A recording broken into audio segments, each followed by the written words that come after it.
والصلاة والسلام والتحية والإكرام على أفضل الموجودات العبد المؤيد والرسول المسدد المصطفى الأمجد المحمود الأحمد أعني أبا القاسم محمد. اللهم صل على محمد وآل محمد وعلى روحه ونفسه وصهره ووصيه سيد الأتقياء والأصفياء مولى الموالي إمام المتقين علي بن أبي طالب. اللهم صل على محمد وآل محمد وعلى أوصيائه لا سيما بقية الله في الأرضين روحي وأرواح العالمين لتراب مقدمه الفداء واللعنة الدائمة على أعدائهم أجمعين من الآن إلى قيام يوم الدين. أما بعد فقد قال الله الحكيم في كتابه الكريم بسم الله الرحمن الرحيم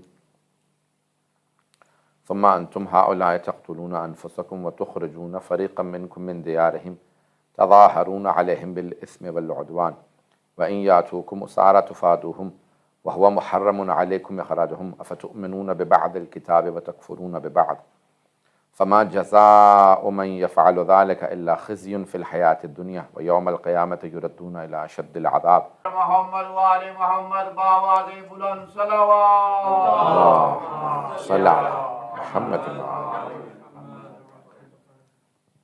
تاریخ عراق و شام کے عنوان سے یہ اشرہ جاری ہے اور ہم نے ایک مختصر سا تاریخچہ آپ کی خدمت میں پیش کیا ہے پری اسلامک جو اسلام سے پہلے کی تاریخ تھی، اور پھر اس کے بعد ہم نے کوشش کی کہ اسلام کے بعد کی تاریخ کو پیش کیا جائے۔ ابھی تک میں صرف عراق کو پیش کر پایا ہوں، اور کوشش حضرت شہربانو کا آنا اور امام سجاد کی ولادت 38 ہجری میں ہے، تو کیسے ممکن ہے کہ 28 ہجری میں فتح ہوا ہو، 27 ہجری میں فتح ہوا ہو اور یعنی 11 سال بعد امام سجاد کی ولادت؟ بات پہنچ رہی؟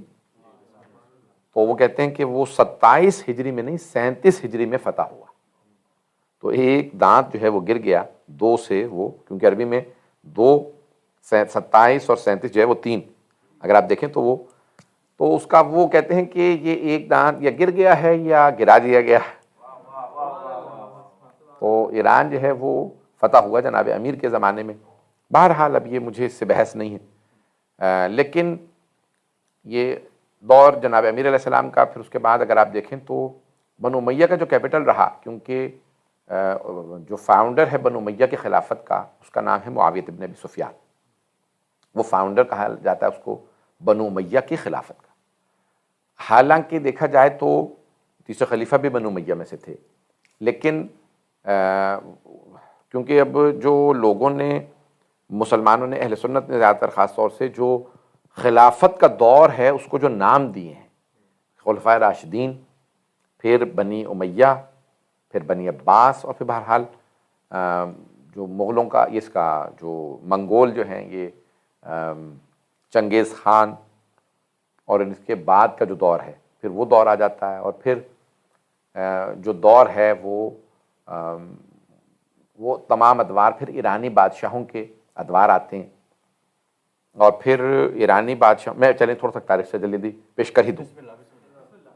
تو اب اگر دیکھا جائے تو رسالت مآب کا دور 23 سال کہا جاتا ہے، لیکن اگر پورے ایگزیکٹ دیکھا جائے تو 22 سال 5 مہینے اور 21 دن، یا یہ تقریباً اس کی ڈیوریشن بنتی ہے۔ اب اس کو راؤنڈ آف کرنے کے بعد کہتے ہیں 23 سالہ دور۔ بات پہنچ رہی؟ جناب امیر علیہ السلام نے فرمایا کہ مجھے رسالت مآب سے بہت سی چیزوں میں بہت شباہت ہے، دونوں کی ہمارے جو سن و سال ہے وہ ایک ہی ہوگا۔ 63 برس کے پیغمبر سے جب دنیا سے رخصت ہوئے 63 برس کا میں ہوں گا۔ پتہ نہیں لوگ ہیں یا نہیں۔ مولا نے اپنے شہادت کی تاریخ بتایا کہ بھی مجھے جو شہادت ہوگی وہ بالکل جو پیغمبر کی سن و سال وہی میرا، پھر ادوار جو پیغمبر کے گزرے ہیں ویسے ہی میرے، اور جیسے لوگوں کا پیغمبر کو سامنا رہا ویسے ہی مجھے۔ پتہ نہیں اور پیغمبر اسلام سے آپ نے بہت سی چیزوں میں اپنی شباہت کو پیش کیا کہ میں کن کن چیزوں میں پیغمبر سے مشابہ ہو. اور تو اب جب دور آئے تو اس کے بعد پھر 2 سال اور 3 مہینے دور ہے پہلے خلیفہ کا. دوسرے خلیفہ کا دور ہے 10 سال. تیسرے خلیفہ کا دور ہے 12.5 سال تقریباً. اور جناب امیر کا جو دور خلافت ہے، ظاہری جو خلافت ہے، وہ 4 سال 9 مہینے. سب ملا لیں تو پھر دیکھیں اب بہت سی باتیں ہیں کیونکہ ٹیلی ویژن پہ جا رہی ہیں، میں بڑے محتاط انداز سے پیش کر رہا ہوں کہ بھائیوں نے بہت زیادہ خلافت راشدہ کو اہمیت دینے کی کوشش کی اور زور یہ دیا کہ رسول خدا صلی اللہ علیہ وسلم خود فرما گئے تھے کہ الخلافت من بعدی 30 سنہ، میرے بعد خلافت جو ہے وہ 30 سال رہے گی. تو وہ کہتے ہیں وہ 30 سال تو چاروں کے ہی بنتے ہیں بس. یہ خود بھول جاتے ہیں کہ بھئی اگر امام شافعی اور احمد بن حنبل اگر آ کے نہ کہتے کہ حضرت علی کو مانو تو ابتدائی دور والے تو پھر واضح الفاظ تھا کہ علی کے ماننے والے اور علی کے مخالف. خلفاء راشدین کی بحث ہی نہیں تھی ابتدا میں. پتہ نہیں لوگ ہیں یا نہیں. میں اصل میں ایک بار بتاتا ہوں، اب ٹیلی ویژن کے حساب سے میں نہیں کہنا چاہ رہا تھا کہ میں نے اصل میں یہ اشرا ہمارے یہ محمد عسکری جو ہیں سید، ان کی محبتوں اور ان کے اسرار پہ ان کی بہت زیادہ زور دینے پہ قبول کیا. یقین مانیے میں 3 4 مجالس مسلسل پڑھ رہا ہوں، اور وہ بھی امریکہ آسٹریلیا وغیرہ کے اندر کہ کوئی 2:30 بجے رات کی مجلس ہے، کوئی صبح 5:30 بجے کی ہے، کوئی 12 بجے کی ہے، پھر دوپہر میں جو گھروں کی مجالس وغیرہ وعدہ دے رکھے تھے جو پہلے سے. میں نے صرف 40 سے پہلے کیونکہ میرا عراق جانے کا تھا، پھر حالات ہی ایسے بن گئے تو میں نے پہلے خمسے 3 4 جو ہیں وعدے دے رکھے تھے. اور یہ مسلسل جو ہیں ہر روز جس دن سے آیا تھا پاکستان سے کہنے کہ کربلا تو نہیں جا رہے ہوں گے، ہمارے یہاں پڑھیے، ہمارے یہاں پڑھیے، ہمارے یہاں پڑھیے. اتنا انہوں نے کہا کہ میں نے شرمندگی میں کہا کہ اب میں کس منہ سے منع کروں، میں نے قبول کر لیا. قبلہ کی صحت اور سلامتی کے لیے بآواز بلند صلوات. صلی اللہ علیہ محمد وعلی. توجہ ہے لوگوں کی وجہ سے. اب یقین مانیے کہ میری نیند نہیں ہو رہی ہے، ذہن پہ مجلس سوار ہوتی ہے، رات میں بھی جاتا ہوں، یہاں سے جاتا ہوں، اس کے بعد 2:30 بجے پھر وہ بھی اٹھنا ہے تو بعض کا نیند نہیں آتی. میں بہت یقین مانیے بہت کم سو رہا ہوں، اور محرم سفر میں ایسی میری نیند بھی کم ہو جاتی ہے، خوراک بھی کم ہو جاتی ہے نیچرلی طور پہ بالکل. یعنی میں بالکل ایک ڈفرینٹ موڈ میں آ جاتا ہوں، اور ذہن جو ہے وہ ایک جب انسان کے ذہن پہ ایک عزاداری کے تقدس سوار ہو تو انسان کا مزاج بدل جاتا ہے. تو میں صرف خطیب نہیں ہوں بلکہ ایک بہت بڑے عزادار گھرانے سے ہوں، تو دل سے ہی میں جو ہے عزادار ہوں، اپنے ہمارے خون میں عزاداری ہے. تو اجداد نے جو خون میں تربیت کر دی ہے تو اس کی وجہ سے میں تو بہرحال یقین میں نے عقیدت کی ایسے پڑھ رہا ہوں تو میں یقین میں نے آرام نہیں کر پا رہا ہوں، میری تھوڑی سی آواز افیکٹ ہو گئی ہوگی تو سنیے گا. میں اگر پیش کروں تھوڑا سا آج وقت لوں گا. تو عزیزان گرامی اب یہ خلافت کا دور وہ کہتے ہیں کہ پیغمبر نے فرما دیا تھا کہ 30 سالہ دور ہوگا میرے بعد. اب وہ یہ بھول جاتے ہیں کہ اگر میں نے پہلے 4 خلیفہ کے ادوار کو جمع کر لیا جائے تو 29 سال اور 6 مہینے بنتے ہیں. 30 سال پھر بھی نہیں بنتے. توجہ ہو. پھر جناب امیر کے بعد 6 مہینے مدت خلافت امام حسن مجتبیٰ کی. اور یہ بھول جاتے ہیں کہ ہماری اپنی کتابوں میں موجود ہے کہ جوانان جنت کے سردار ہیں تو خلفاء راشدین 4 نہیں، آپ کے حساب سے بھی 5 ہونے چاہیے. لیکن اگر انسان تبرکاً اہل بیت میں سے کسی کو رکھنا چاہے تاکہ دوسروں کی تائید ہو جائے تو اس کے کیا کیا جا سکتا ہے. تو عزیزان گرامی اب جناب امیر علیہ السلام کے شروع سے معاملہ یہ تھا کہ جناب امیر ہی داعی تھے. جب داعی تھے تو یا علوی یا مخالف لوگ ہیں، تو 2 گروہ تھے ابتدا سے کہ بھئی یا علی کو ماننے والے یا مخالف تھے. تو لیکن بہرحال بعد میں پھر جو ہے ادوار میں رکھا گیا کہ نہیں یہ اس طرح سے کر لیا جائے کہ نہیں 4 خلفاء راشدین رکھے جائیں اور 30 سالہ دور بنایا جائے اور سب کر کے. تو اب یہ دور جو بن رہا ہے اس کے بعد پھر امام حسن مجتبیٰ علیہ السلام کی خلافت یعنی جو ظاہری حکومت ہے وہ 6 مہینے، اور پھر اس دوران جو ہے وہ دوسری خلافت میں معاویہ کو بنایا گیا تھا گورنر شام کا. شام اس وقت یہ پورا کا پورا شام تھا، یعنی 4 ملک جو آج ہیں جو میں نے پہلے دن پیش کیے تھے کہ شام، اردن، فلسطین اور لبنان. تو اب وہ خلیفہ تھا. اب میری ایک آپ سے سوال ہے، آپ کہتے ہیں کہ بھئی چوتھے خلیفہ ہیں جناب امیر، حکمران ہیں، کسی حکمران کو اپنے کسی بھی گورنر کو یا ماتحت کو معزول کرنے کا حق حاصل ہے؟ نہیں پہنچا سکا. بھائی حق حاصل ہے نا، حکمران ہے، ایک حکمران کو حق حاصل ہے کہ میں مثال کے طور پہ انہیں اپنا گورنر بنا لوں یا انہیں ہٹا دوں. اگر میں حکمران ہوں تو مجھے نصب کرنے کا، عزل کرنے کا حق ہے. توجہ ہو. بھئی کسی بھی متولی کو امام بارگاہ کے یا مثال کے طور پہ کسی حرم کے کسی بھی آدمی کو نصب کرنے کا، عزل کرنے کا حق ہے. اگر تم چوتھا خلیفہ بھی مانتے ہو تو مولا کو حق تھا کہ معزول کر دیتے. مجھے تعجب ہے مسلمانوں پہ، یا تو کہو کہ ہم مولا کو نہیں مانتے، علی بن ابی طالب کو نہیں مانتے، یا کہو مانتے ہیں. اگر مانتے ہو تو پھر مولا کا حق ہے جسے چاہے معزول کر دے. ایک اور جملہ کہوں گا عزیزان گرامی, سارے مجمع کی ایسی توجہ چاہیے مجھے. عزیزان گرامی, آج ہمارے بہت سے برادران, اب یہ کیونکہ ٹیلی ویژن پہ جا رہا ہے, مجھے پتا ہے کہ میرے برادران ہیں سن رہے, بڑے بڑے علماء سن رہے ہیں, جو میرے ساتھ دوستیاں بھی ہیں, محبتیں ہیں. تو میں عزیزان گرامی آپ سے ایک سوال پیش کر رہا ہوں اپنے تمام برادران سے. آپ کہتے ہیں جو پہلے خلیفہ کی مخالفت کرے, گالیاں بکے, اس پہ لعنت کرے, تو دین سے خارج ہے.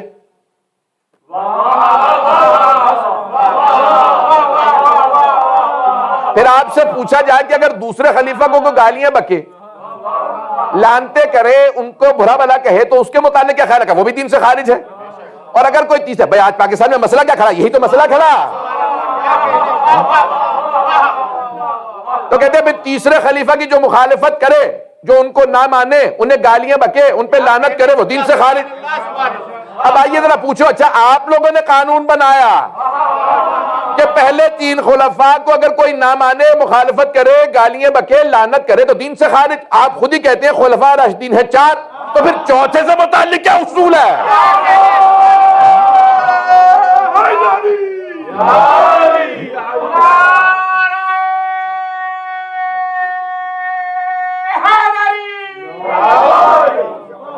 توجہ ہے نا, بات پہنچ رہی ہے میری. عزیزان گرامی, جو اصول پہلے 3 سے متعلق, اگر آپ کہتے ہیں خلفاء راشدین 4 ہے, تو پھر چوتھے سے متعلق کیا اصول ہے؟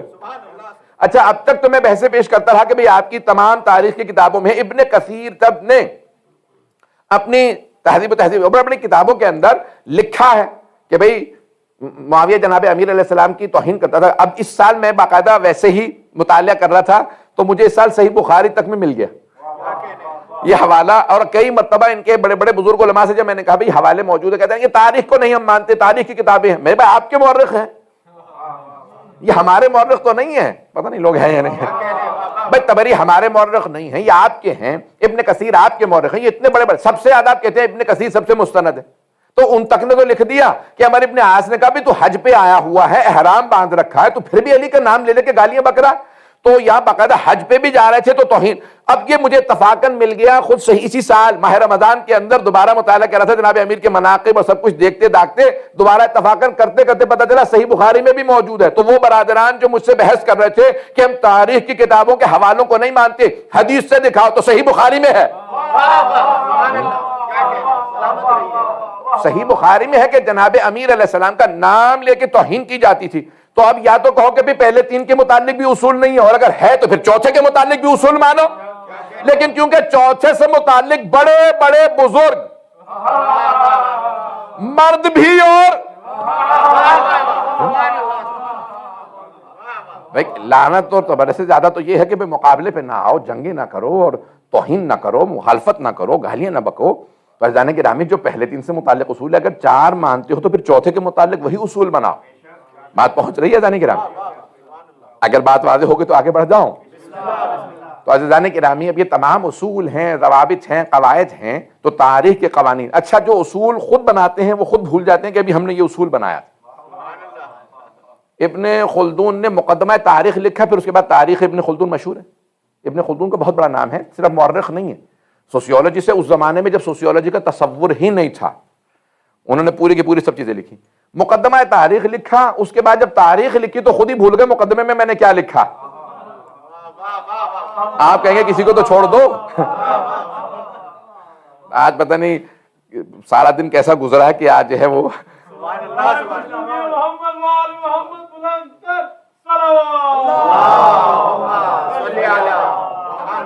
ٹھیک ہے.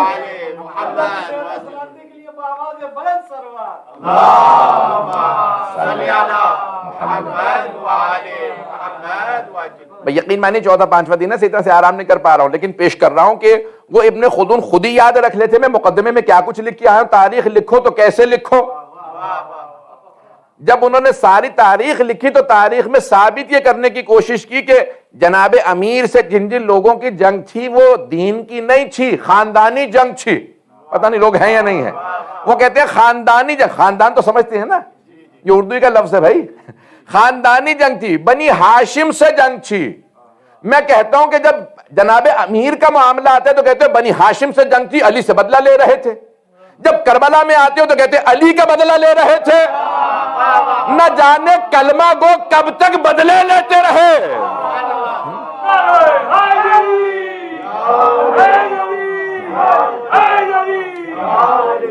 بات پہنچ رہی ہے جانے گرام؟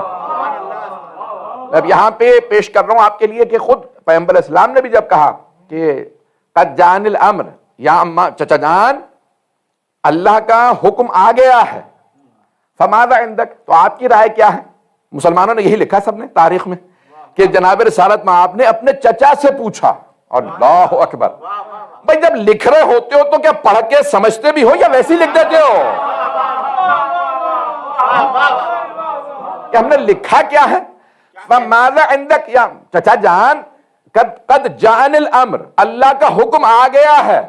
یعنی کیا حکم، کون سی بات ہو رہی ہے؟ یعنی رسالت کا اعلان کرنے کا اللہ کا حکم آ گیا، پہلے سے رسول تھے، اعلان کا حکم آ گیا، اللہ کی طرف سے حکم آ گیا، اعلان کر دیجئے۔ فماذا عندک، چچا جان آپ کی رائے کیا؟ تو پوچھ کیا رہے تھے؟ آپ نے جب لکھا کہ رسول خدا نے کہا چچا جان امر آ گیا، اللہ کا حکم آ گیا ہے، آپ کی رائے کیا؟ تو یہ پوچھ رہے تھے کیا کہ میں اعلان رسالت کروں یا نہ کروں، یا کار رسالت کروں نہ کروں؟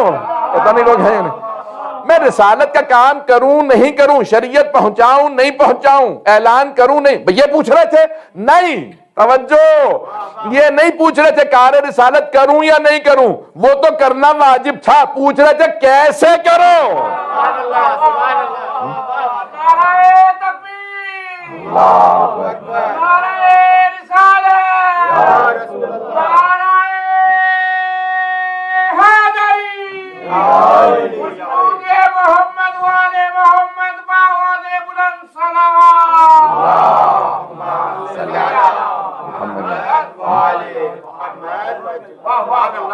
یہ نہیں پوچھ رہے تھے کار رسالت کروں نہ کروں، اعلان رسالت کروں نہ کروں، یہ پوچھ رہے تھے کیسے کروں، کیا کروں؟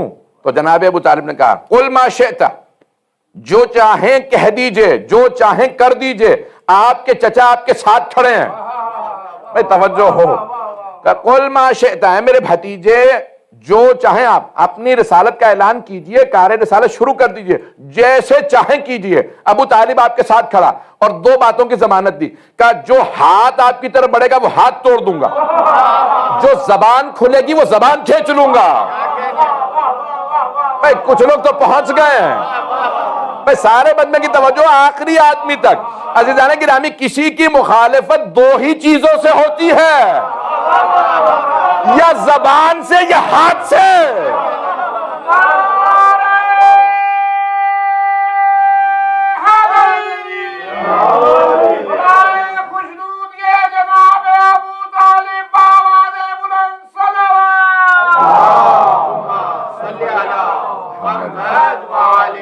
اور فرمایا آپ نے بھئی کسی کی مخالفت یا زبان سے ہوتی ہے یا ہاتھ سے ہوتی ہے۔ جناب ابو طالب نے دونوں کی مقابلے کے لیے ضمانت دے دی، کہا اگر زبان کھلی آپ کے خلاف تو زبان کھینچ لوں گا، ہاتھ اٹھا تو ہاتھ توڑ دوں گا۔ اب سمجھ میں آیا جناب ابو طالب سے دشمنی کیا تھی؟ پتہ نہیں لوگ ہیں یا نہیں۔ بس دشمنی جناب ابو طالب سے یہی تھی کہ رسالت کی حمایت کر رہے ہیں اور مخالفین کی کمر توڑ رہے ہیں، وہی جناب امیر نے کیا۔ اور صرف پتہ نہیں لوگ ہیں یا نہیں، کیا کیا جناب امیر نے؟ بھئی یہی کیا، بھئی جہاں پیغمبر نکلے بچوں نے پتھر مارنا شروع کیا، آپ فوراً سامنے آ گئے، جو پتھر آیا سینے پہ لیا، جو ہاتھ اٹھا وہ ہاتھ توڑ دیا۔ پتہ نہیں لوگ ہیں یا نہیں، جو سر اٹھا پیغمبر کے مقابلے میں وہ سر پھوڑ دیا۔ تو اب جو جناب ابو طالب نے وعدہ کیا تھا وہ جناب امیر نے پورا کیا۔ پتہ نہیں بات پہنچ رہی ہے۔ بس بھئی یہ جناب خاندان جناب ابو طالب نے وہ کر دکھایا اور ہر جگہ اسی انداز سے کام کیا۔ اب عراق کے اندر بھی یہی حال تھا، وہاں پہ مخالفین سر اٹھا رہے تھے۔ جب مخالفین نے سر اٹھایا تو اللہ نے کسی نہ کسی کو خاندان اہل بیت سے بھیجا۔ پتہ نہیں لوگ ہیں یا نہیں، یا اہل بیت سے تھے یا ان کے چاہنے والے تھے۔ بھئی کسی دشمنوں کے چاہنے والوں میں دم ہی نہیں ہے کہ باطل کا قلع کما کر سکے۔ باطل سے لڑنے کے لیے شیر کا دل چاہیے ہوتا ہے، وہ یا علی کے پاس ہے یا علی والوں کے پاس ہے۔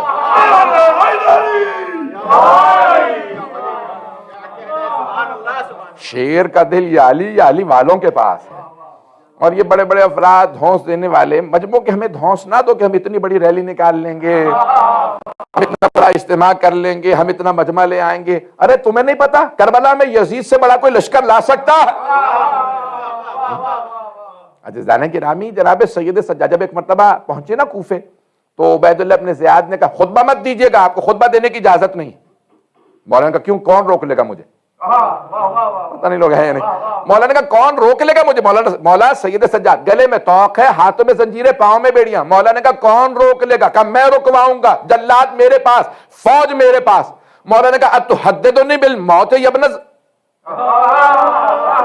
ابن زیاد تھا, کیا تو مجھے موت سے ڈرا رہا ہے, قتل سے ڈرا رہا ہے؟ القتل لنا عادہ, قتل ہو جانا ہماری عادت ہے. والشہادت من اللہ لنا کرامہ, شہادت ہمارے لیے کرامت ہے. مجھے موت سے نہ ڈرا, میں علی کا پوتا ہوں. میں تیرے بھی اجداد کو جانتا ہوں, تو میرے اجداد کو بھی جانتا ہے. اس سے زیادہ کھل کے نہ کہلوائیے گا, بات پہنچ رہی ہے نا عزیزان کرام. تو عزیزان گرامی, جناب سید سجاد نے خطبہ دیا, وہ نہیں روک سکا. اور جناب زینب کبریٰ نے خطبہ دیا, وہ نہیں روک سکے. وہ سب کے سب وہاں پہ اتنا بڑا لشکر, اتنی بڑی فوج, اور جناب زینب کے 2 جملے میں انشاءاللہ شاید پورا ایک مجلس, شاید شب عاشور جناب زینب کی پھر پوری پڑھ دوں گا, کیونکہ آج میں مکمل نہیں کر پاؤں گا. عزیزان گرامی, اب تاریخ اٹھا کے دیکھ لیجئے عراق کی. اس پوری تاریخ میں اب بعد کا جب دور آتا ہے تو بنی امیہ کا, میں جو آپ کو پیش کر رہا تھا کہ جناب پھر خلفاء راشدین کے بعد کہتے ہیں کہ بنو امیہ کا دور, اور وہ پھر معاویہ کی حکومت ہے. یہ معاویہ کے فوراً بعد یزید کی ہے, یزید کے بعد پھر معاویہ کی, معاویہ ابن یزید, جس نے صرف 3 دن حکومت کی اور پھر انتقال کر گیا. اگر سننا چاہیں گے پیش کروں. شام و عراق کی تاریخ, یعنی کہہ لیں کہ عراق و شام تاریخ کے آئینے میں اگر سنیں گے اس اشرے کا جو عنوان ہے, تو اب شام میں جب کیپٹل بن گیا خود دمشق, تو معاویہ ابن یزید خود تاریخ یعقوبی میں 2 جلدوں میں ہے, یہ بھی ہماری نہیں ہے, برادران کی تاریخ. تو وہاں پہ تاریخ یعقوبی میں جملے ہیں کہ معاویہ کو جب ایک مرتبہ اعلان کیا گیا کہ تیرا باپ مر گیا, 3 سال یزید زندہ رہا, اور 3 سال میں اتنے بڑے بڑے اس نے گناہ کیے, 3 ایسے گناہ کیے کہ ان میں سے ایک بھی اس کی جہنم کے لیے کافی تھا.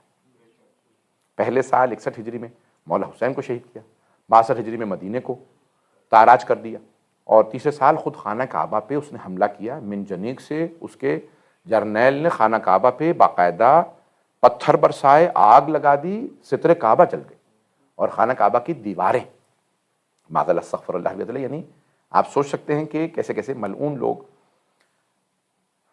اور یہ آج یزید کا دفاع کرنے والے, میں بھی پچھلے دنوں پڑھ رہا تھا ایک پاکستان کے مفتی کا, نام لینا مناسب نہیں ہے, بہت سے لوگوں کو برا لگ جائے گا, پتہ نہیں کس کس کے وہ بڑے ہیں,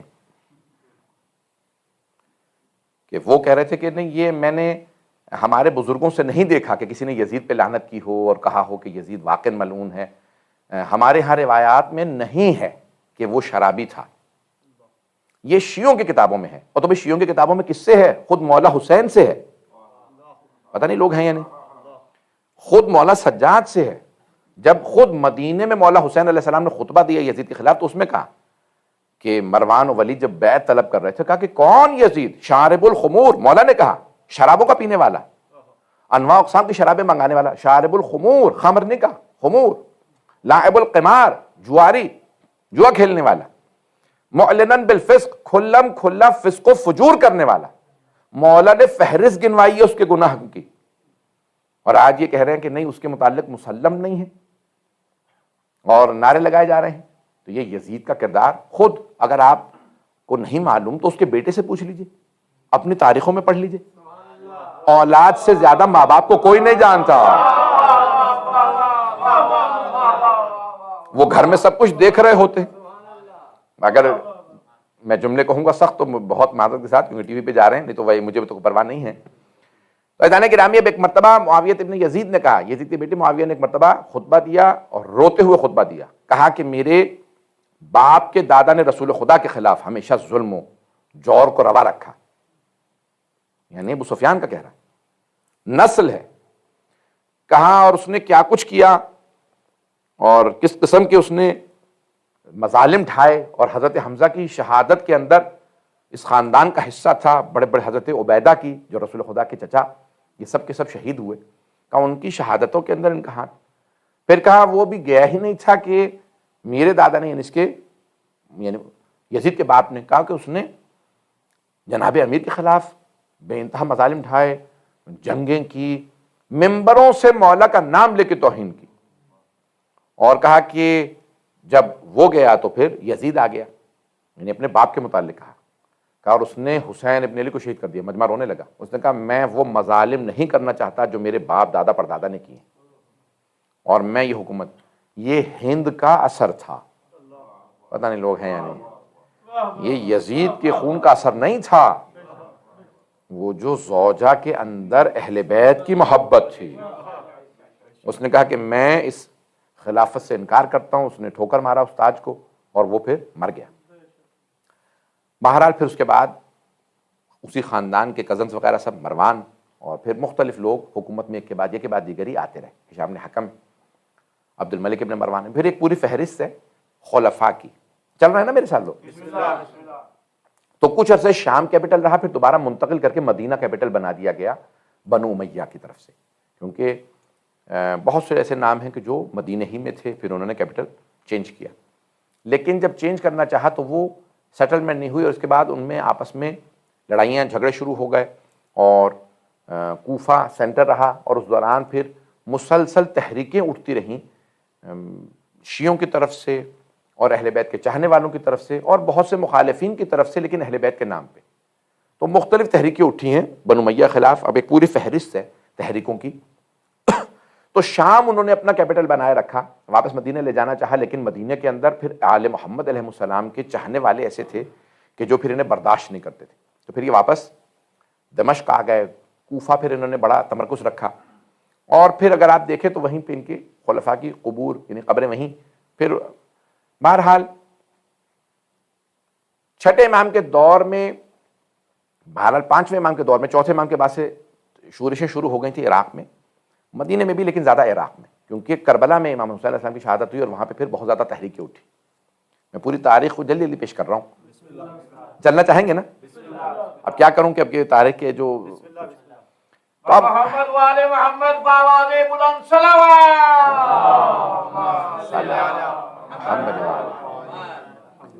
تو عزیزان گرامی، اب یہ بنو امیہ کا جو دور ختم ہوا، دور ختم کیا ہوا، بس کو ختم کر دیا گیا. تو اب وہاں پہ جب وہ دور کہہ لیں کہ بنو امیہ کا بڑا جو سخت ترین دور تھا، کہ اس میں ایک مرتبہ آواز بلند کی گئی بنی عباس کی طرف سے کہ انہوں نے اہل بیت پہ ظلم کیا ہے، اور یہ خلافت جو ہے وہ اہل بیت کا حق ہے، امامت اہل بیت کا حق ہے، ان سے چھین لینا چاہیے بنو امیہ سے. اور جب یہ موومنٹ شروع ہوئی کہ ان سے چھین لینا چاہیے، تو لوگوں نے اس پہ لبیک کہا. اب انہوں نے کس کے نام پہ؟ اہل بیت علیہ السلام کے نام پہ خلافت کو حاصل کیا.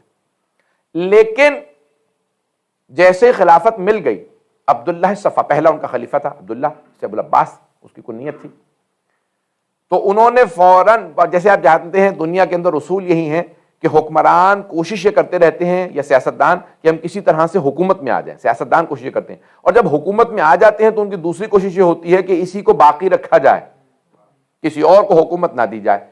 یہاں پہ اس مقام پہ شہید باقر الصدر نے ایک جملہ کہا ہے. وہ فرماتے ہیں، کہتے ہیں کہ اگر کوئی ہارون الرشید ہو اور اس کے زندان میں امام موسیٰ کاظم علیہ السلام ہو، اور ایک رات بھی وہ زندان میں رکھے حکومت کے لیے، اس کی جگہ پہ کوئی کلمہ گو عبادت گزار بھی آ جائے اور ایک رات امام وقت کو زندان میں رکھے، اس کی جہنم کے لیے کافی ہے. پتہ نہیں بات پہنچی یا نہیں پہنچی، میں جانتا ہوں میں سخت جملے کہہ رہا ہوں. شہید باقر الصدر نے پورا تجزیہ کیا، کہا کہ اگر تاریخ میں بہت کم ایسے حکمران گزرے جن کی اتنی بڑی حکومت رہی ہو کہ پورا ایران اور یہ جو آج صدرن رشین اسٹیٹس ہے، سینٹرل ایشیا جو کہلاتا ہے، ازبیکستان، تاجکستان، آذربائیجان اور یہ ترکمانستان، یہ تمام اسٹیٹس یہ فتح ہو چکی تھی. پورا کا پورا حجاز، یمن، نارتھ افریقہ، یہ جو پورا آج مصر، لیبیا، الجزائر، یہ ساری کی ساری حکومت اسلامی تھی، مسلمان اسٹیٹ تھی. یہ سارے پہ ایک حکومت بن گئی تھی، بنی عباس نے قبضہ کر لیا، اور ہارون الرشید کی حکومت تھی. بعد میں اس نے تقسیم کر دیا، آدھی حکومت جو فارس کی تھی اپنے بیٹے مامون کو دی، اور عرب کی حکومت امین کو دی، اس نے ڈیوائیڈ کی. لیکن اس کی حکومت بہت بڑی حکومت تھی. بہت بڑی حکومت، سخت جملے کہہ رہا ہوں ذرا مجھے معذرت، اتنی بڑی حکومت، شہید باقر صدر کہتے ہیں اگر ایک رات بھی وہ زندان میں رکھتا، جبکہ اس نے کئی برس زندان میں رکھا، ایک رات بھی امام موسیٰ کاظم علیہ السلام کو زندان میں رکھتا کہ میں حکومت کا مزہ تو چکھ لوں کہ کیسی ہے، تو کہا اس کی جہنم کے لیے کافی تھا۔ ایک رات زندان میں رکھنا امام معصوم کو، امام پہ ظلم کرنا، تو کہا اس کی جہنم کے لیے کافی۔ میں سخت جملے کہہ رہا ہوں لیکن سن لیجیے گا۔ تو اب یہاں پہ حضرت بہلول دانا نے ایک مرتبہ اس کو سبق دینا چاہا، ہارون الرشید کو، دونوں سے متعلق ہے کہ بہت قریبی رشتہ دار تھے۔ تو انہوں نے ایک سوال کیا، کہا اگر تجھے پیاس کی بیماری لاحق ہو جائے، پیاس نہیں بجھتی، بہت لوگ پانی پیتے رہتے پیاس نہیں بجھتی، کیا کرے گا؟ کہا جو میری اس پیاس کا علاج کر دے اسے اپنی آدھی حکومت دے دوں گا، کیونکہ اس سے انسانوں سے مر جاتا ہے اور بڑی جلدی مر جاتا ہے، کہا اسے آدھی حکومت دے دوں گا۔ کہا اس کے بعد اگر تیرا پیشاب بند ہو جائے، انسان جب پانی پی لیتا ہے تو بعض اوقات گرمی کی وجہ سے، تو کہا جو حکومت رہ گئی ہے وہ بھی اسے دے دوں گا۔ تو کہا اس کا مطلب ہے تیری ساری حکومت صرف ایک پیشاب پہ قربان؟ کہا او ملعون، تو نجاست کے اس لیے اپنی ساری حکومت دے دے گا اور آل محمدوں کو تو نے زندانوں میں رکھا ہوا ہے۔ اب آپ نے پتہ نہیں جملہ پہنچا یا نہیں پہنچا ہے، آپ سوچ سکتے ہیں حضرت بہلول دانا نے اتنا بڑا سبق دیا، کہا کہ او بدبخت انسان، جس حکومت کو تو نجاست پہ قربان کر دے گا، اس حکومت کی خاطر تو آل محمد پہ مظالم ڈھا رہا، تجھے سمجھ میں نہیں آتا تو کن پہ ظلم کر رہا۔ یہ ہوا، تاریخ ہے، یہ تاریخ بڑی تلخ ہے۔ تاریخ اگر آل محمد علیہ السلام کا دیکھیں تو ایسے ایسے لوگوں نے ظلم ڈھائے ہیں۔ میں ایک اور جملہ پیش کر رہا ہوں۔ تو اب بنی عباس کا دور کافی طولانی دور ہے، بنی امیہ کے دور سے زیادہ، تو 30 سال خلفاء راشدین کا دور لگا لیں، 70 سال 71 سال جو ہے 71 ایئرس، کیونکہ الف لام میم 71 کا عدد بنتا ہے، اور بعض روایات میں ہے کہ یہ جناب سرور کائنات کے لیے اللہ کا خاص پیغام تھا کہ آل محمد پہ بنو امیہ کا جو ظلم ہے 71 سال رہے گا، اور چھٹے امام نے کہہ دیا تھا کہ ختم ہو رہا ہے ان کا دور، اور ختم کوئی سوچ نہیں سکتا تھا کہ اتنے طاقتور ختم ہو گیا دور۔ بہرحال مجھے اس کی تفصیل میں نہیں جانا۔ تو اس کے بعد پھر بنی عباس کا دور طولانی، حتیٰ 12ویں امام کی غیبت کے بعد تک جاری رہا۔ چلیں گے بھی وقت ہے، ایک صلوات پڑھیں محمد و آل محمد پہ۔ شکریہ برائے خوشنود یہ سید الشہداء بآواز بلند صلوات۔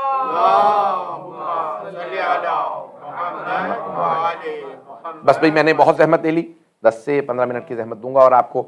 تو تاریخ جو ہے وہ بنی عباس کی اگر آپ دیکھیں تو طولانی تاریخ ہے، اور بڑے بڑے مفکرین کہتے ہیں کہ انہوں نے آل محمد علیہ السلام پہ بنو امیہ سے بھی زیادہ ظلم کیا، بنی عباس نے، جبکہ رسول خدا کے چچا عباس کی نسل سے تھے، عبید اللہ ابن عباس کی نسل، دو ان کے بیٹے تھے، عبداللہ ابن عباس اور عبید اللہ کے۔ تو اب یہ کیوں کہ انسان جو قریبی ہوتے ہیں بعض اوقات ان کو، عزیز رشتہ داروں کو بعض اوقات حسد ہوتا ہے۔ مغلوں کی تاریخ دیکھ لیجئے، اوروں کی تاریخ دیکھ لیجئے، تو ایک پوری تاریخ ہے کہ جنہوں نے ایک دوسرے پہ ظلم کیے، مظالم ڈھائے۔ کربلا کے اگر واقعے کو آپ نفی کر دیں تو کہتے ہیں اس سے بھی زیادہ زندانوں میں انہوں نے رکھا، زندانوں میں رکھا، مسلسل زہر دلواتے رہے، اور آئمہ بہت سے بہت جوان تھے۔ امام محمد تقی علیہ السلام صرف 25 برس کے تھے جب ان کی شہادت ہوئی، امام حسن عسکری علیہ السلام صرف 28 برس کے تھے، امام علی نقی علیہ السلام صرف 41 برس کے تھے۔ اب آپ سوچ سکتے ہیں کہ انہوں نے مسلسل ائمہ کو زہر دیا، اور پھر ان کے بیٹے اور بیٹیوں کو مسلسل شہید کیا۔ یہ جو آج آپ کو عراق میں، ایران میں مسلسل آپ جہاں جائیں امامزادوں کی روضہ مقدس ہیں، ان روضہ مقدس کو کیوں بنایا گیا وہاں پہ؟ کیونکہ مسلسل بنی عباس نے ان کو شہید کیا، ان کو قتل کروایا، مسلسل ان کے لیے فوجیں بھیجتے رہے، ان پہ حملے کرتے رہے، ائمہ کے بیٹے بیٹیوں کو زہر دلواتے رہے، اور جہاں جنگ ہوئی ان کو مار دیا گیا۔ بہرحال تو اور ان میں جو بدترین جو دور گزرا ہے وہ کہتے ہیں کہ سب سے جو ظالم بادشاہ گزرا بنی عباس کا وہ تھا متوکل عباسی۔ مکمل کروں موضوع، متوکل عباسی، اور یہ امام علی نقی علیہ السلام کے دور میں تھا، اور اس نے اتنے مظالم کیے ہیں کہ خود چاہتا تھا کہ کربلا کا نام و نشان مٹا دے۔ اس نے یہاں تک چاہا کہ امام حسین کی قبر کا نشان مٹا دے، اور قبر کا نشان مٹا دیا۔ پھر امام علی نقی علیہ السلام نے لکھا، کہا جہاں سے سدر کا پودا اگے گا وہ میرے جد کی قبر پہ سایہ کرے گا۔ باب سدرہ جب آپ جائیں گے،